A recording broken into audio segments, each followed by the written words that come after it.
Hello everyone and good afternoon po sa inyong lahat.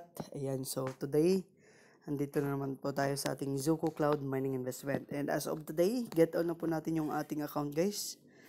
Ayan, so we have $122.07 na. Then marami ditong nagtatanong sa atin kung ano ba talaga yung gagawin kapag kung na-expire yung ating machines dito. Okay, so kung magkita po natin dito sa every machines po natin guys, meron po tayo dito ang quantity na limits. So, ang quantity limits po natin dito ay isa.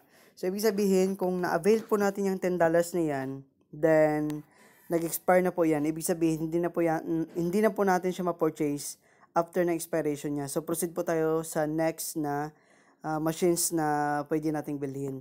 Yung na-expire na machine natin o yung tapos na yung kanyang contract, ibig sabihin, hindi na po natin yan ma-purchase maliban na lang po dito sa ating free.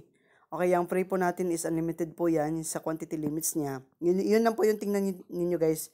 Sa quantity limits niya is pag 1 lang yan, ibig sabihin, iisang purchase lang po natin yan. Kung ma-expire man yan, hindi na po yan natin ma-rent po ulit.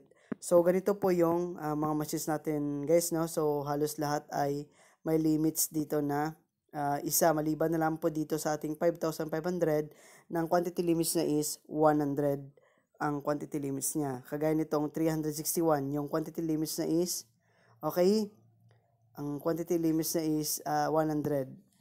Next, yung 171, quantity limits na is 100, and yung 142 quantity limits na is 100. So, pwede po natin siya paulit-ulit ma-rent itong ating the biggest machine. Pero yung mga 95 natin, so 1 limit, 10 talaga yung pwede natin i-avail dyan. So, yan na muna guys, yung update dito sa ating Zuko Cloud Mining Investment.